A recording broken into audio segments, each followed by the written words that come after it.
Welcome back. I am sitting here with Lynn Twist, who has done some wonderful work in this space, and I'm happy to be sitting in her living room in San Francisco, California, talking about some very important work that's being done in the Amazon and some very important work that has to do with the dream and the collective dream that may look more like a trance, which is, us kind of like lemmings walking off a cliff. We've obviously done this to avoid that, and so here we are talking about the real kind of spiritual and energetic essence of what we need to do to transform this. Thank you so much for joining us here. Thank you for having me. I'm delighted to talk to you. Well, excellent. So I'm a big fan of your work. I'm new to your work relatively, and then a number of people simultaneously were like, "Why aren't you talking to Lynn?" As I looked into it, I was like, "My goodness, you've been busy." Well, you have too, I imagine. Sure, you've been at it a lot longer than I have. I came into this asking these questions. I came from the health side, and so I was like, why is healthcare so messed up? Oh, why is the environment so messed up? Why are we spending money on these dumb things? And so I stumbled into this money conversation, just following the breadcrumbs of why all these other systems were failing, and kind of the presuppositions of these systems. When I left healthcare, it was because the financial incentives weren't aligned with healing people. Absolutely, yeah. Right? Good point. Right. So it's like, how can you, wish well for people and want them to stay in your hospital? And so, as I started getting into this financial world, I started, following your work and reading some of the things that you've done. You talk a lot about this concept of the energy of money and kind of the value of money, and it's really the soul of money, if you will, right? And so, it's really kind of the foundation of the conversation you've started that's really moved everything along, and I think a lot of people have referenced you in that work. So how did you get into any of that, really? Like, give me a little bit of your backstory. Well, my backstory is a little bit like yours. I was working on ending world hunger, which is a health issue, you could say, a big one. And for many years, about 25 years, I was one of the executives of something called the Hunger Project. And we were the first organization or initiative to really talk about ending world hunger, not alleviating the suffering, although that's beautiful and wonderful, or working at the periphery of a hopeless, inevitable tragedy, which is the way hunger was seen when we began in 1977. But really realizing that there's enough food to feed everybody. There has been for a long time, way more than enough food to feed everyone. And how could there be 1 billion people going to bed hungry every night, most of them children under 5 or older people, when the world is awash with food?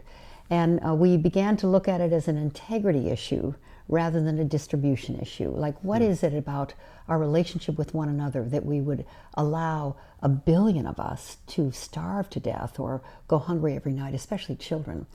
And through the work of Buckminster Fuller, Werner Erhard, John Denver, Bob Fuller, a whole group of incredible thinkers, Fritjof Capra, this thing called the Hunger Project was born, and I was in the right place at the right time. And what really led me to the money conversation was that I was put in charge of fundraising to end world hunger. So that's kind of a big to-do, big task. You just pay for that. So and actually, when we began to invent and create our fundraising methodology or philosophy or model, we began to realize that there's the front and the back side of the hand of hunger. The front side of the hand of hunger is the physical hunger of children, of malabsorptive hunger, of seasonal hunger, of starvation, of malnutrition, physical. But the back side of the hand of hunger, which is not so obvious, is the hunger for meaning, the hunger to make a difference with our lives, the hunger to matter in the affluent world, where people have way more than they need. In fact, they're burdened with how much they have. And that these two hungers are not separate. There's something one about that. That the people who are experiencing lack and the people who are swimming in more resources than they need, there's two different kinds of hunger there. They're really, in many ways, the reflection of each other. And so in the work to raise the money for the Hunger Project, Ending World Hunger, I began to look into the lives of all of us who have so much more than we need, although we don't think so, and that we're living in this mindset of scarcity, when in fact we're awash with way too much stuff, way too many things, way too many desires. And this kind of scarcity mentality started to show up for me as where the rubber hits the road, where there's a lie, where there's a misunderstanding, where there's a falsehood, where there's a seduction, where there's a mythology that needed to be turned around. And so the Hunger Project fundraising began to be an inquiry into the mindset of scarcity that is rampant in the affluent world. And so I began to look into the deep and profound dysfunctional relationship we all have with money and the money system. And out of that, I not only came up with a lot of really creative ways to raise money through almost seminars about money. I came up with a kind of a whole philosophy that became the subject of a book called The Soul of Money. And that's probably where this whole thing kind of congealed. And then I created the Soul of Money Institute. So that's a little bit the history of how I'm sitting here with you. So what is the big lie, the trance that you uncovered that was driving so many people who were obviously choking on stuff to still be thinking scarcity? Well, Buddha said 2,000 years ago, the source of all suffering is a lie. And I began to look at, there's so much suffering in people's relationship with money. I mean, even super wealthy people are suffering in their relationship with money. In fact, in their case, it's often amplified by the money, the suffering. So having more money, yes, it's desirable. It eases things. It's a good thing. But it doesn't resolve the suffering that people have around money. And this dysfunction, this worry, this anxiety, this upset, this feeling wrong and bad in our relationship with money that almost everybody feels, even billionaire families. What is the source of that? And I began to see, well, there's some lies here. And there's so many of them, but I'll start with some of the key ones. First of all, we've forgotten that we invented money. We created it. It's not part of the natural world. Money does not fall from trees. Pennies do not rain from heaven.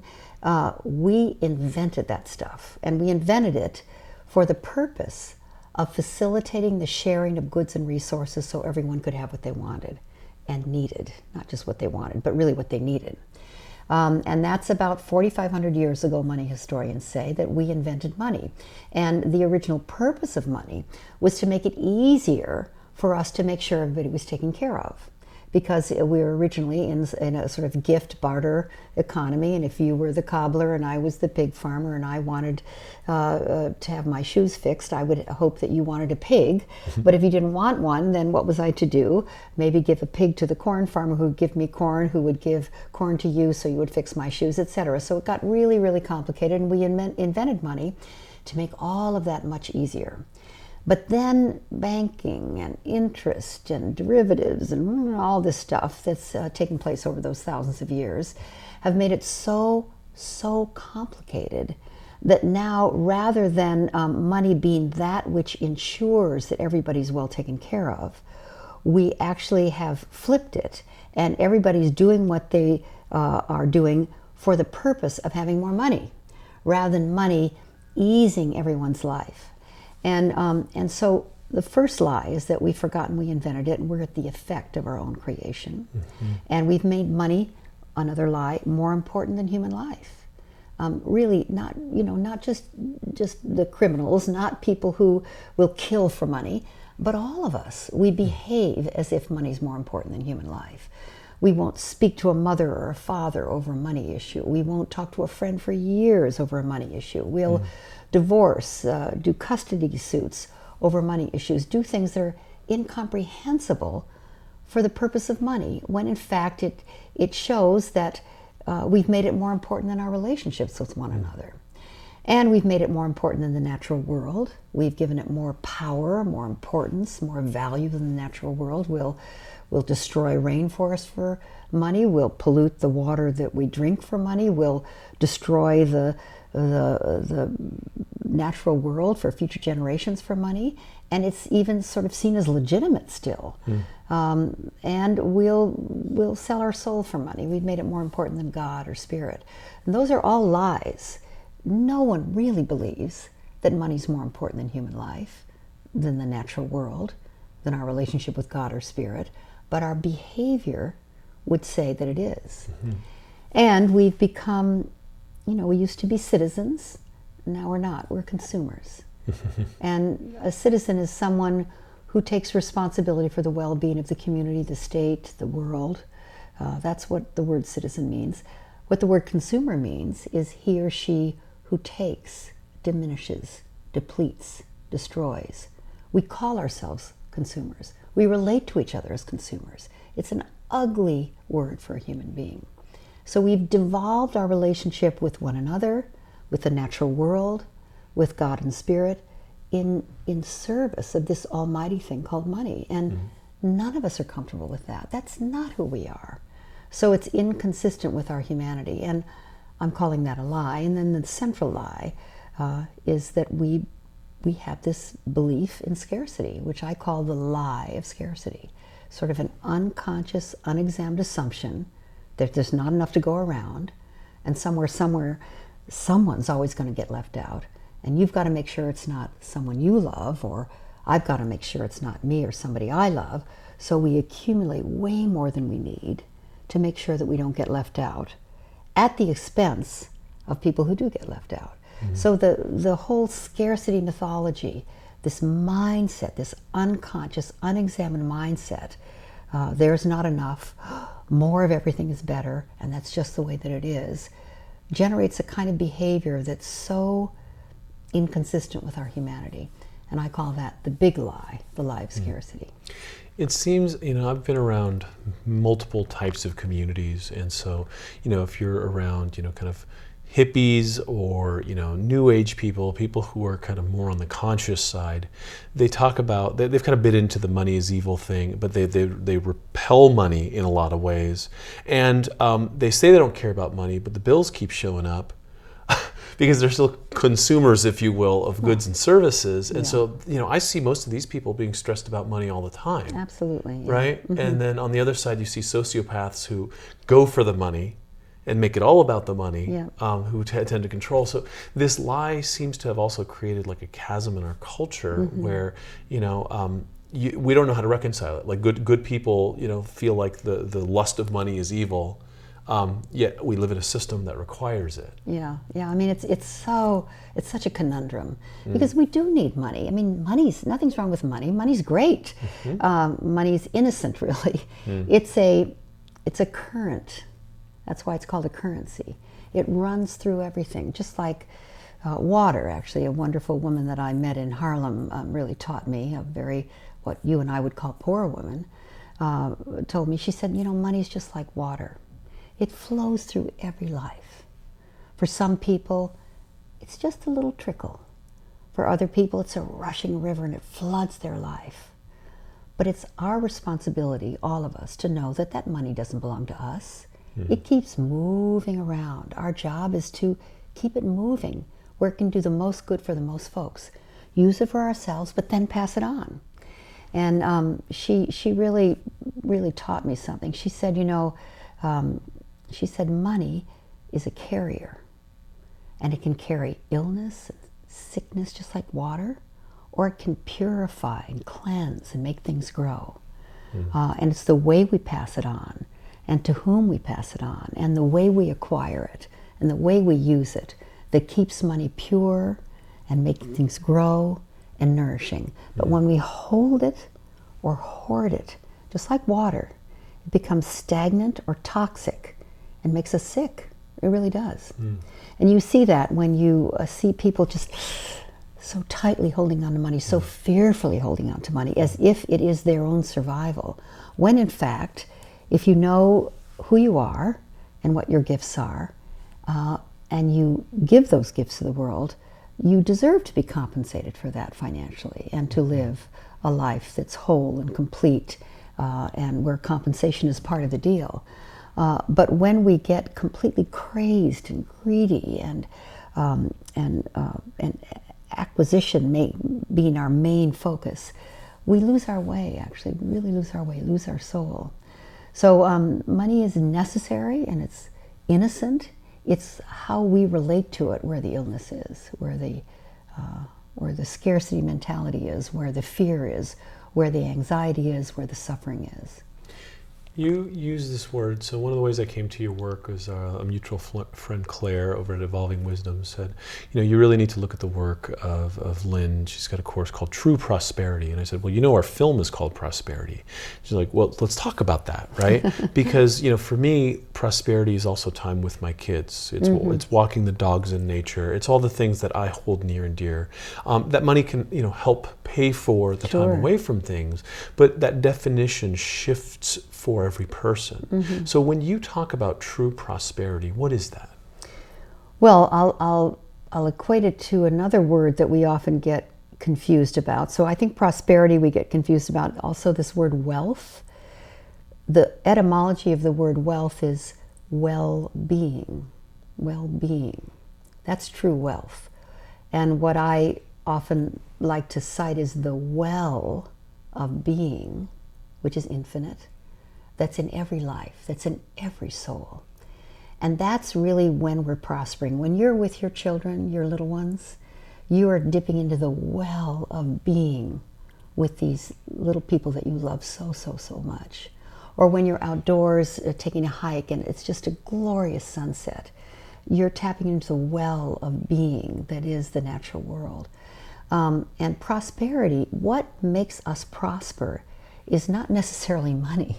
Although money can be helpful, I'm not against money, I love it. But what makes us prosper, when you really look at that, when you're yourself, when you're flourishing, when you are in touch with the awe and the wonder of life, it's usually not when you just landed a deal or when you got a big paycheck. It's actually when you're in touch with something much greater than that. And so I feel that prosperity is being in touch with what I'll call source. Some people would call that God. Some people would call that the creative energy of life. Some would call it the soul. Some would call it the self. There's moments when you're in touch with something so much larger than yourself. Recently, many of us here in the United States experienced an eclipse. And the awe-inspiring experience of the sun and the moon coming together exquisitely in a way that created an eclipse. I mean, people were altered by that forever, that experience. Something put their life and their little petty problems in a whole larger world, in a perspective that allows you to really respect, or the word respect means re-see, respectate, themselves and the world. And I say that's when we have these moments of profound prosperity, when we're prospering in the relation to what I'm calling source, or the largest expression of what it means to be human. And money can help, yes. I think it's really useful, but it's not the source of that experience. When I first got into, I was kind of getting at healthcare, right? And started getting into business.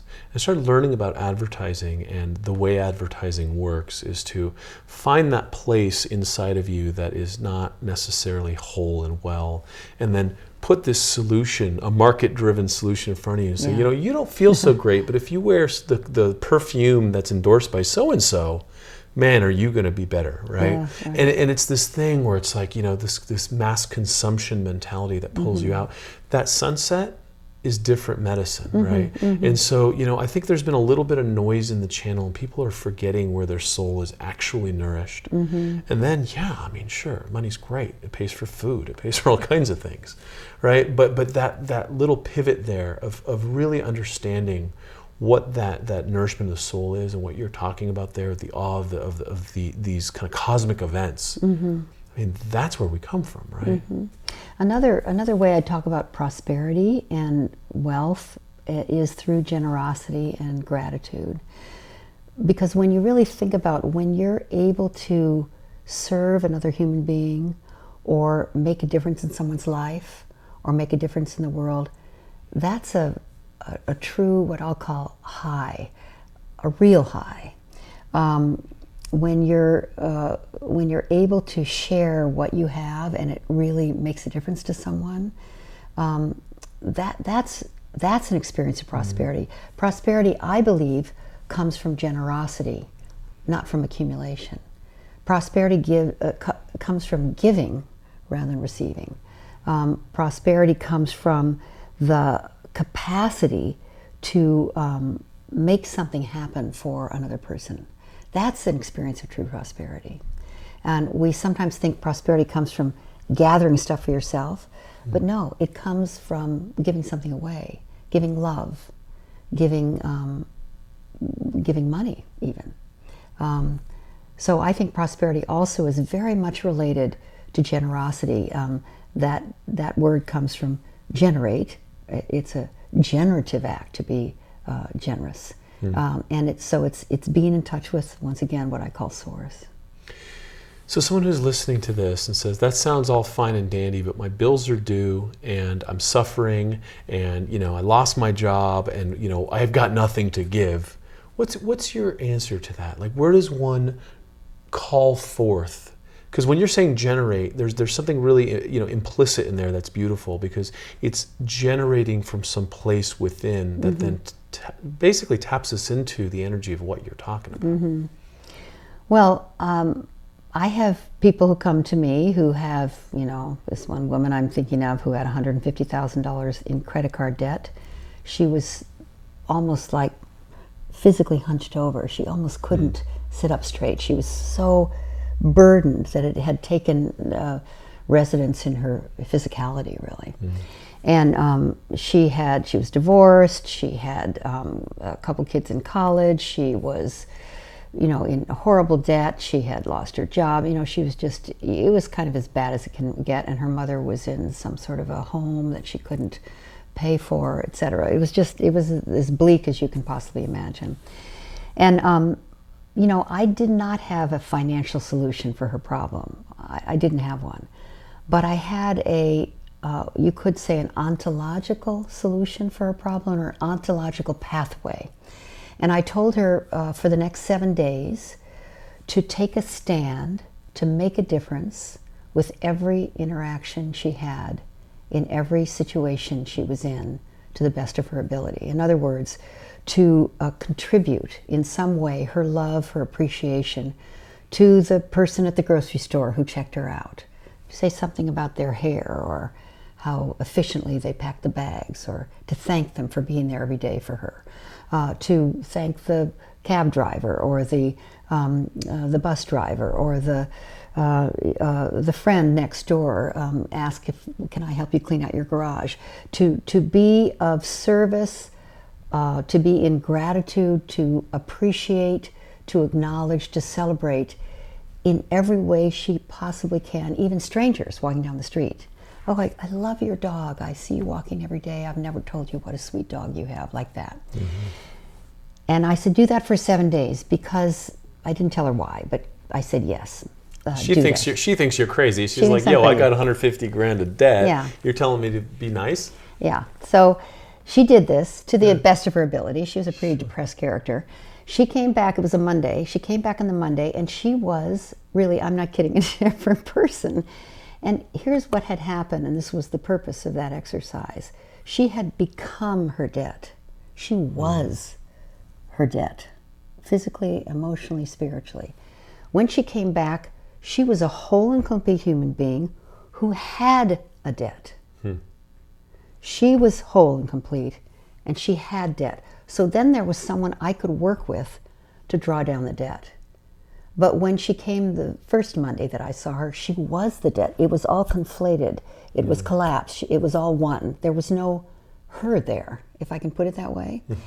Once she retained her inner life, her power, her capacity to generate, I'll say, generate her own appreciation for people, her own capacity to make a difference, her own capacity to contribute, she became a person again who had debt. Then we started working on cutting down her debt. It took a couple years, but she got out of debt. Sure. Yeah, she got a job. She began to pay it down. She rearranged her borrowing. You know, we did some intelligent things, but there wasn't anybody to work with until she disaggregated herself from her debt. And so that's an example of how important it is for us to stay whole and complete in ourselves, to find that our prosperity, our capacity to prosper, is not related to what's in the outside world. It's actually all available to us at any time. And I know many people know this, but I'll just say the obvious. People living in incredibly resource-poor conditions, people that you and I would mostly call poor. I don't call people poor any longer because I don't collapse people's financial circumstances with who they are. That's confusing for them and confusing for those of us who would call them poor. They're whole and complete people living in resource-poor circumstances. Their circumstances are poor, not them. And so people living in resource-poor circumstances are often some of the strongest, happiest, most resilient, most joyful people on this planet. I've seen it with my own eyes in Ethiopia, in Mozambique, in Guinea-Bissau, in Nepal, in India, in places where, you know, you wouldn't wish your best friend living there for anything, but yet they find a way to generate their own happiness and joy because it comes from within. They can't get it from out here. Their relationships, their capacity to, you know, feed 30 people with one chicken, you know, it's just awesome to be with people like that. And that's where I really learned not to collapse people's financial circumstances with who they are, even if they're rich. Because even if we start to call people rich, they start to think they are their trust fund, or they are their golden parachute. And then if anything happens to that, it threatens their very survival. But if we can realize that we're whole and complete people living in the ebb and flow of financial circumstances, but that's not who we are, then we can weather anything and we can bring our best to it. And our prosperity is not dependent on that, but our prosperity can be expressed through the circumstances, but it's not dependent on the circumstances in which we're living. Are you enjoying today's episode so far, and are you learning a lot of great information? If so, I'd like to invite you to join our movement and support our mission to inform the world on how every one of us has the power to change the planet. By supporting our cause and owning this complete series, you can not only watch it again and again on your own, it gives you the power to share it with your friends and family and help spread the word. Your support allows us to continue researching these positive stories and spreading our findings for free. Also, a portion of each sale goes towards preserving the sacred headwaters of the Amazon basin, source of life, oxygen, medicine, and much more on the planet. Simply click the Become a Member button below to join our movement and support our mission. I want to thank you in advance. It's people like you who are truly helping to change the world. When we talk about prosperity, and a lot of the people that I've met along the path of trying to fix the world's problems are out there working really hard to do this, but their own lives are oftentimes in shambles, their own finances are oftentimes in shambles. I'd love to get your take on how one needs to take care of themselves in order to be more of use to the world and the global community as well. I think there's a lot of I feel like I'm being selfish by taking care of myself, and I'm going to just stay broke and charge, and then there's just less of me to be available. Well, that's a great question. I love that you're asking that because I think it's a matter of integrity. So if you are someone who's trying to make everything work for everybody else and you don't include yourself in that, I know this sounds like the opposite of what most people think, but there's an arrogance. It's arrogant. There's an arrogance in separating yourself from the problems of the world. You're going to help everybody else, but your life is a mess. It sounds like you're a victim, but I say there's an arrogance there, and there's a lack of integrity. That's a really interesting stance. Yeah, because integrity is a function of being whole and complete, and being true to your word. And if you if you're standing for making the world a better place, you're included in that. And if you're not included in that, then, as I say, that's a break in the integrity of your word. So I think it's really important to recognize that place from which you can serve is absolutely the treasure that you must take care of, replenish, and make and keep healthy and well.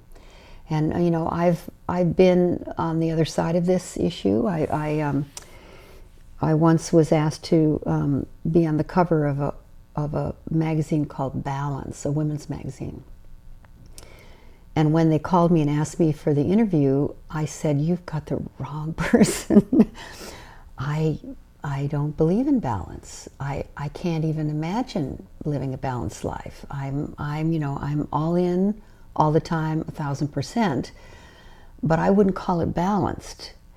Balance for me," and I said this to the people who called me, "is like, you know, being on a teeter-totter and trying to keep it from your feet touching the ground on either side. It's like, you know, impossible. I can go 1,000% in one direction, and then I take a long break, and then I go 1,000% in the next direction. I believe not in balance, but in integrity. That's more important to me, and I sometimes think we compromise that integrity for what some people would call balance. And the conversation I had with this person, it was a woman, she said, "You know, this is a very interesting take. I think we are going to put you on the cover, and we'd like you to write about integrity." And it really was an important moment for me, because I saw that as an activist myself, I call myself a pro-activist, an activist for, not against. That I focus on what I'm for, not what I'm against, even though I know there's things in the way that need to be addressed and dismantled. But that's not what I focus on. I actually realized that this, especially for women, this thing about not giving too much, or, you know, taking care of yourself, there's a trap in there, a seduction in there. There's this thing about being self-sacrificing, which as I'm saying is there's an arrogance there. I can take care of it. It's up to me. I can make it better. And then there's also this thing about that it doesn't have whole integrity when you're not included in the service that you're giving to the world, or you're doing it at your expense. So all of that kind of, for me, plays into this thing called living a life of integrity.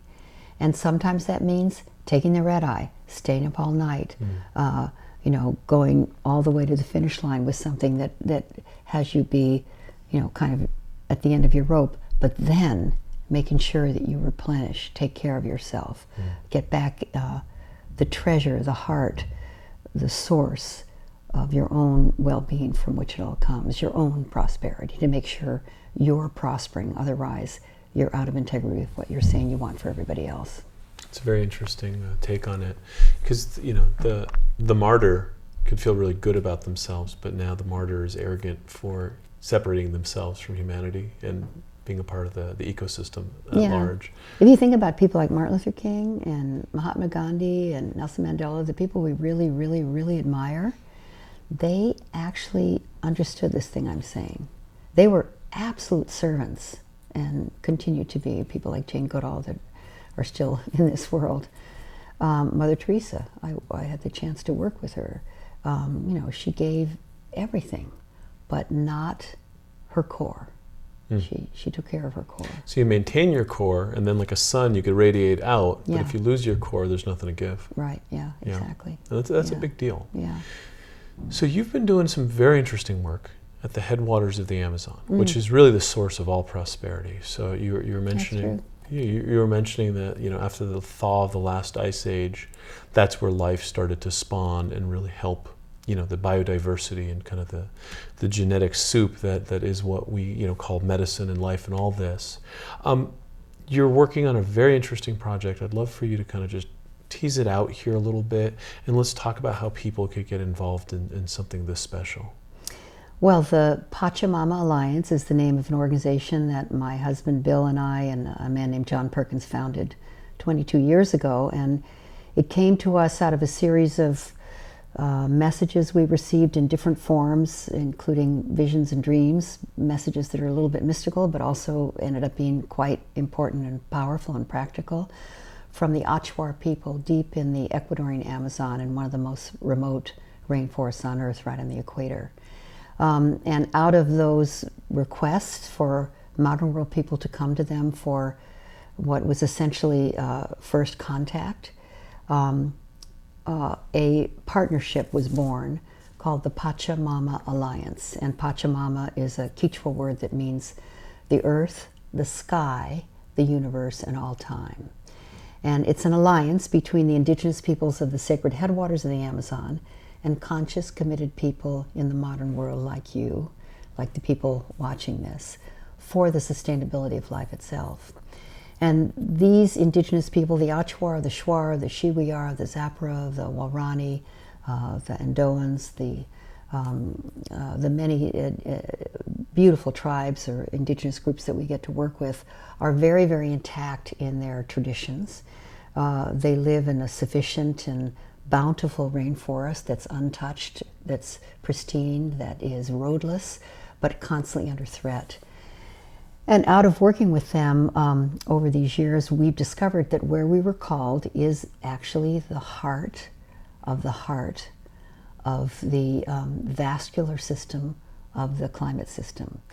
It's the sacred headwaters of the vast Amazon rainforest, which is the same size as the United States or the face of the full moon, or larger than that actually. And it is the source of the fresh water source, the largest fresh water source on Earth, and the source of what are called the flying rivers, the vapor that comes up every day from those billions and billions and billions of trees that creates the global climate system. And the sacred headwaters at the base of the Andes is the source of that entire system, which is the source of the climate system, not only the lungs of the planet, but the vascular system of the planet. So we end up finding ourselves at the very heart of the heart of the heart of the source, as you say. And we are committed to empowering the indigenous people who live in this about 70 to 100 million acre area to be successful in preserving their territory in permanent protected status. And out of our encounters with them, they've told us the real way to preserve not only their territory, but the entire Amazonian system, and in fact, the living systems of this planet, is to change the dream of the modern world. That's the way they put it. Change the dream of the modern world. What does that mean? Yeah. So when they first said that to us, we thought, what does that mean? We said that. But we knew, just like I think you know, because I think what this interview and all the interviews that you do and the film you made is about this. And that is to recognize that we in the modern world are in some kind of very, very deep trance, a seductive numbing, where we don't actually consider the consequences of our action, where we're kind of haunted or seduced into wanting more of everything, acquiring this, acquiring that, thinking that if we just have this next thing, we will be whole and complete, or if we just have this, we'll be able to make it, or if we just have this or this or this. But there's more and more and more and more and more and more and more that we need to acquire, and it's an endless more is better psychology, really pathology, that has us now using 50 to 60% more resources than the Earth can actually regenerate. So we're in a kind of very, very serious global overshoot, using more resources than the Earth can actually regenerate, and we can't continue. But we don't know what to do about it because we're caught in this trance. And they call that the dream of the modern world. It's a little bit more romantic than trance, but that's what they mean. Mm-hmm. And they say, these indigenous people of the Amazon, that it's very difficult to change your everyday action when you're caught in this dream or this trance, and this is what you think you must have to survive. But you can change the dream, or you could say change the conversation is another way of putting it, which is I think what your work is about, certainly mine is. If you change the dream from acquisition, accumulation, more of everything, to sufficiency, to enough, to recognizing that we have what we need. And when we have more than we need, it belongs to someone else. It's for others. We call this New Dream an environmentally sustainable, spiritually fulfilling, socially just human presence on this planet, a new dream for humanity. And so the Pachamama Alliance does programs all over the world, in 82 countries now, not every country, but many of them, to help people wake up from the trance and create a new dream, a dream that nurtures them, nurtures everyone on Earth, all the species and all future generations, and gives you a kind of deep prosperity, a true prosperity, a kind of well-being or true wealth that is really what we seek, but we've got sucked into or seduced into something else that's taking us way off course. And so our programs, educational programs, really are transformational programs that awaken people from the dream and help them formulate what we call a new dream, a dream that is a dream that will have us all thrive. So that's the Pachamama Alliance. People hear that and maybe think to themselves, well, that's really daunting. I spent 42 years getting into this mess. How long is it going to take to pivot on my crazy dream? And the answer is not long, right? And so how does one I think Milton Erickson, the founder of modern hypnotherapy, was asked in an interview, what's it like putting people in trance all the time? And he says, I think you're missing what I do here. These poor people walk in trances. I try to get them out. Good. Right? And so how long does it take to really shift that perspective and really understand that this is a dream and one can choose otherwise? Well, our Awakening the Dream or Changing the Dream symposium program or course, the online course, it takes 2 hours. Now, it doesn't really take 2 hours. It's like, bang. It's out of time. I mean, actually, I think we all know that when we have a revelation, it's out of time. It doesn't take time to have a revelation. Sometimes leading up to it or getting yourself ready or getting off it or stop resisting takes time. But when you have that moment of recognition or realization, it's out of time. The Awakening the Dream or Changing the Dream Symposium, which is kind of the flagship program to wake people up from the trance, is in person a 3-4 hour experience. Online it's a 2-hour experience, and some people take it 2 or 3 times to keep themselves awake before they get on what we call the path that we offer to people, which is called Up to Us pathway. And it's a way to keep yourself awake and keep waking up even more, and start to shift your behavior, your actions, your commitments to be consistent with a new dream. A dream that you know lives deep in your soul, in the soul of everyone really, but has been eclipsed or kind of blocked by this trance of more. And so it's the systems we live in, the money system in particular, the structures and systems of the way we're governed, the way we're educated, the way the media is, all of that supports this old dream, this trance-like thing. So you have to really recognize we're stuck in systems and structures that support the dream that is not really ours, that we're seduced into. So we invite people to join a Pachamama community to keep each other awake and to wake up other people, to sort of break more and more people out of this trance. So that's the Pachamama Alliance's work, and I would say that I feel so grateful talking to you, because I know from what I've learned about you that you're doing the same thing. I mean, it's kind of like people are really up to something, are waking people up out of the trance and into a new way of seeing, a new way of being, a new pathway, and new structures and systems that will support a new dream, both in business, in the way we deal with money, the way we relate to each other, the way we relate to the natural world. That's really the work.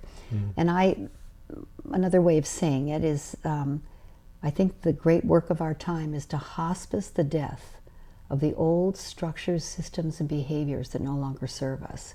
Hospice their natural death because they're unsustainable and they are dying. And when they're hospice, they're respected, they're not killed, they're not destroyed, they can die a natural death a little bit more gracefully, while we midwife the birth of the new structures and systems that we now know will serve us and serve the long-term future of life. I love that. So a hospice, midwife, those two roles are both acts of witness and love, and everybody can do them. Incredibly tolerant and incredibly relevant for what's happening in this. When things die off, like say in one's gut, their slough off creates a fever, it creates problems, it creates challenges. And maybe it was this recent eclipse, and the Mayans probably had something to say about it, but we are in a shift. We've realized that the parasite can't kill the host. This is a parasitic model. It can no longer sustain itself. And I think everyone understands we need a new way, no matter what side of the spectrum you live on and all that. Life is pretty cool. We'd like to keep living. So then what is that new conversation? And that creates some challenges, and it creates a little bit of stress in our society. But one of the things I wanted to do with this film, and I think that we were successful at it, show examples of people actually doing it, right? You mentioned this earlier in what you said is like,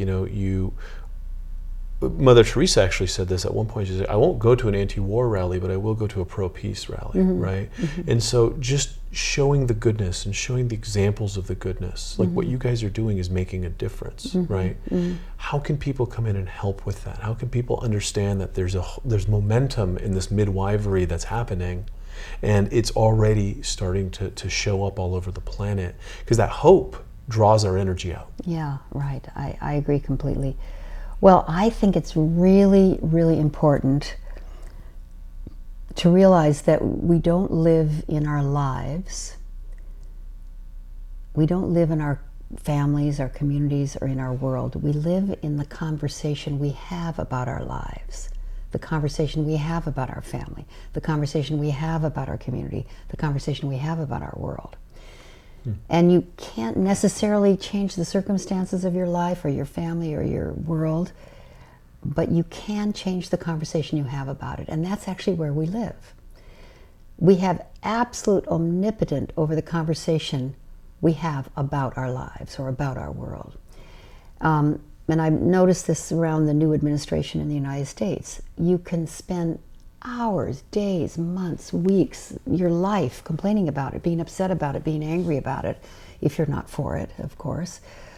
Or you can withdraw from that toxic conversation of being upset about it or angry about it, and get involved in conversations that matter, conversations that actually matter.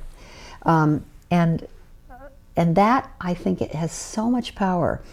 I would say that it's really important for awake people to generate conversations for possibility, conversations that uplift, conversations that highlight what's working, conversations that proliferate where people are speaking and acting of goodwill, where things are turning around. There's this wonderful friend of ours, Paul Hawken, who's just written a spectacular book called Drawdown, and we're doing a course on it for Pachamama Alliance. And Paul says the greatest thing. He says, you can listen to all the pundits and people complaining about global warming, and if you really read all that stuff and all these articles and all the science, it is dire, yes. And you can think, God, this is game over. Or you can look at that and think, this is game on. This is game on. That's just a shift in conversation. You can also say, he says so beautifully, if you can look at global warming as something happening to us, this horrible monster that's happening to us, we're the victim of this terrible climate change thing called global warming, or you can see maybe this isn't happening to us, maybe it's happening for us. What it will take to turn it around, what it will call for human beings to rise to the occasion, what it will generate for our species to take responsibility for our own actions and what we've done and what we can reverse. Maybe it's happening for us.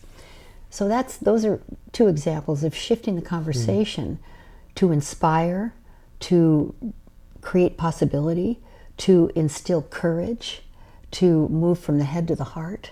I think people of goodwill, people who are awake, people like you, people like me, people who are listening to this, have a huge opportunity, and I would call it a responsibility, to generate conversations for possibility in every opportunity, every circumstance, every conversation that they're in. And it doesn't mean Pollyanna or stepping over the stuff that doesn't work, But you can even take something as dire as global warming and make it game on instead of game over. The odds are almost insurmountable. But does that turn you on or turn you off? Let's have it turn us on. So I would say, I think I'm responding to your question, I hope so, that we have the opportunity, we can generate any conversation we want, no matter what the circumstances, without lying or glossing over stuff. There's always a possibility there. There's always a teaching there. There's always an opening for us to be more than we thought we could be. And I say that, the problems are greater than any generation of humankind has ever faced, so we must be the greatest generation ever born, because we've created these problems and we can resolve them. Amen to that. Yeah. So I want to end on a vision that I think was very powerful. Is when you invoked this, just the reality of what is happening in the Amazon, the headwaters of this source of life that creates these rivers that create the weather systems and all that. That right there is life itself, right? That's this precious spring of life that is allowing for all of us to do this and thrive and do all the things that we do.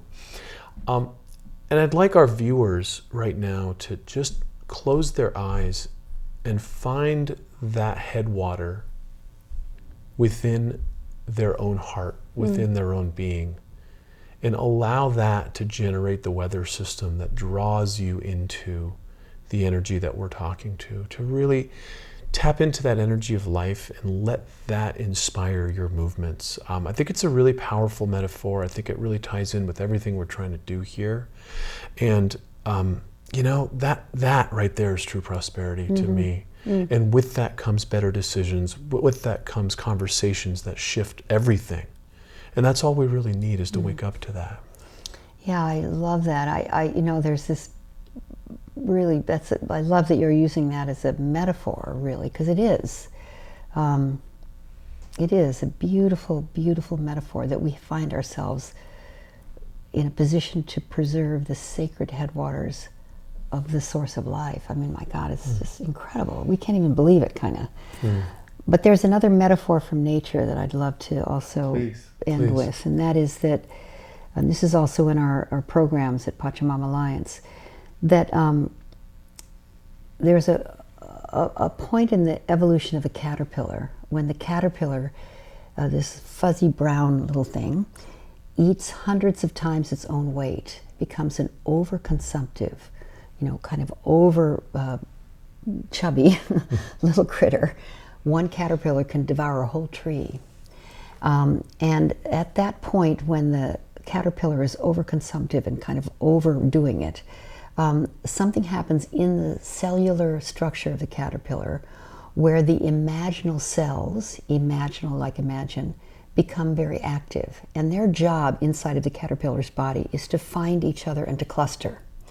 This does not happen in every caterpillar. A lot of caterpillars just die before this happens. But if enough of the imaginal cells, which are in the minority, if enough of them cluster and find each other, then there's a point at which the other cells become what's called the nutritive soup, out of which the imaginal cells then become the director of the future of the caterpillar. And they use the nutritive soup of the other cells to create the absolute unpredictable miracle of a butterfly.